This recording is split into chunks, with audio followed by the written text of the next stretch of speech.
Hello everybody, this video is a controversial one that talks about the Palestine and the Israel situation that's going on, and I will be giving out my opinion that some people may or may not like.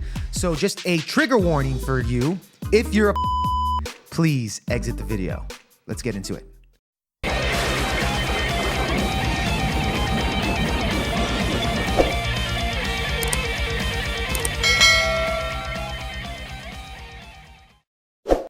So yes, Ben Shapiro has been accused of having short man syndrome by Andrew Tate in the recent interview with Piers Morgan, to which Andrew, in that same interview, calls Ben Shapiro a warmonger, referring to this tweet right here that initially ignited their rivalry.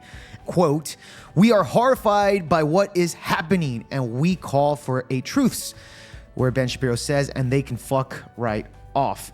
Now, of course, Andrew responds to that, stating that peace is always worth a conversation. That is going to be the main talking point to which Andrew Tate will keep referring to in this interview with Piers Morgan. Let's check out this first clip. So Ben is a warmonger. Ben has been wrong on basically every single issue you can name. He was with you with the vaccine and every other war. Ben is always calling for other people's young men to go and die in some war. He seems to love it. I don't know if he has short man syndrome, but he's always behind his desk calling about how important it is that big, strong men like me go and die. What I said is that we should always be prepared to at least discuss peace. He, because he's a warmonger, said, no, peace is not worth the conversation. You're this, you're that, da-da. Because he's always sitting behind his desk. He must have a booster chair, and he's always running his mouth trying to invoke violence and call for war. And I find it kind of hypocritical, because a man who's so small he would die if he was slapped on the street, sitting behind a desk and screaming for other people to be annihilated, I think is kind of... Yeah, Andrew Tate definitely got a lot of XP after that response, man. But yeah, like I said, this interview right here with Piers Morgan was extremely heated, especially when it came to the Israel-Palestine war that's going on. Now, I will give you my quick opinion before we move on to this next response on Ben Shapiro. I do not have a particular dog in this fight, but I will tell you this. I am America first, okay? I'm America first. I don't want soldiers to go out there and die for the Israel state.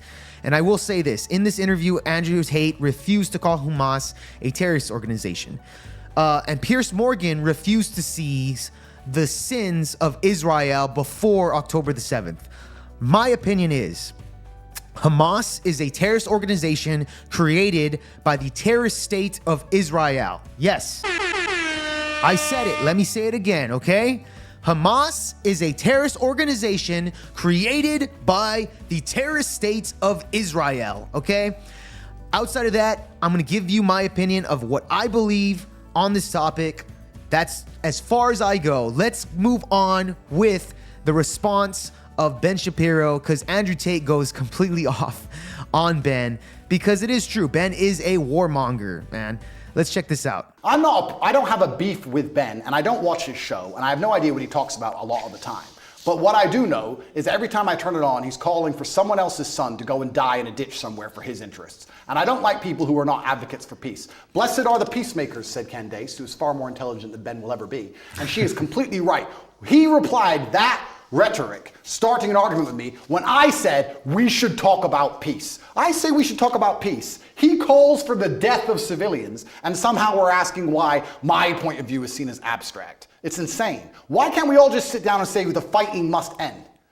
Why can't we do that? Why can't we sit and say, nobody should be dying, let's stop using the most advanced military weaponry on the planet to blow the limbs off children? Why can't we say that without being deemed some kind of terrorist sympathizer or anti-Semite? It's insanity. Trump came along and didn't start a single war. He's the only one who didn't. And they're going to come along him and make him a bad guy. When a new president comes in, it's just endless war and death and killing. Have you seen a dead body, Piers? Have you seen people lose a fucking limb? It's disgusting. I know what's happening over there. Have you seen that? I don't need to tell you about the parts of my history that I'm not prepared to share, Piers. I said it to Ben. I said people who have done their own fighting and seen their own violence and have seen people bleed out in the street from a stab wound are not going to be so smart and so quick to sit behind a desk and call for the death of innocent people. It's disgusting what's happening. I don't want anyone to die on either side. And when I come along as a peacemaker and say, this is insane, because he's a warmonger, because he has chosen blinkers and sees one side of the argument and refuses to accept the humanity of Palestinians, he says I'm a bad person for calling for peace? Well, you know why? Because he'll probably listen to this interview and say, this guy can't even describe Hamas as terrorists.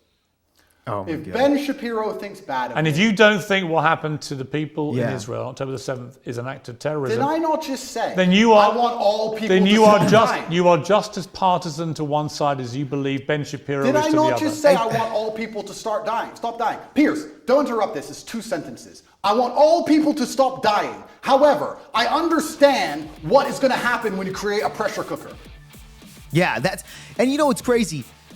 Andrew Tate's extremely clear in this interview that, hey, I just want people to stop dying. He basically gave the same exact response that Donald Trump did when asked, Donald, are you going to help the people of Ukraine? Are you going to support this war, XYZ? You know what Donald Trump had to say? He said, I just want people to stop dying. That's all he said. Stop dying. No more deaths. That's it. Overnight, I'll have it cleared. That's all he said, is he wants people to stop dying. He's not taking a side on Ukraine and Russia. He's saying, I want people to just stop dying. That's it. That's it. It's very simple, okay? Andrew Tate is simply saying that. Now, Piers Morgan, I already know Piers Morgan is a complete Zionist. He's a shill for the Zionist media. If you ever watch Piers Morgan when he has people on that oppose the Zionist rhetoric, he's always interrupting them.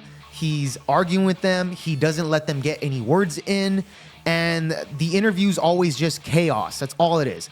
But let's do the opposite. He gets Ben Shapiro on his show, and Ben Shapiro is allowed to talk for 15 minutes straight, uninterrupted. And then Piers Morgan asks him the next question after that, another 10 minutes uninterrupted. That's how the interviews go when he interviews people who are pro-Israel and then versus the people who are pro-Palestine. I mean, it's clear. It's a very clear cut that Piers Morgan has a bias when it comes to interviewing particular people on his show. This is why Piers Morgan is going after Andrew Tate, saying, do you condemn Hamas? Andrew Tate never did condemn Hamas. And to be honest, I think he should have. I know his point of view where he says, I understand the people over there in Gaza elected Hamas in there. And I understand that all of the decades of oppression that the Israel government has put them through has made them hateful and have created this group that he's not condemning as a terrorist group, that are angry people that want to get back at the Israel government. And thus, they think of themselves as freedom fighters, right? Well, by definition, those freedom fighters are terrorists. But I would also argue that the state of Israel, okay, the government of Israel is a terrorist state. And there's much proof on that before October the 7th. But Piers wants to start on October the 7th and ignore what happened before that. So this interview was a lot of back and forth. I personally believe that this whole Palestine-Israel thing is, I'm just going to say up and straight, man. I'm just going to say this.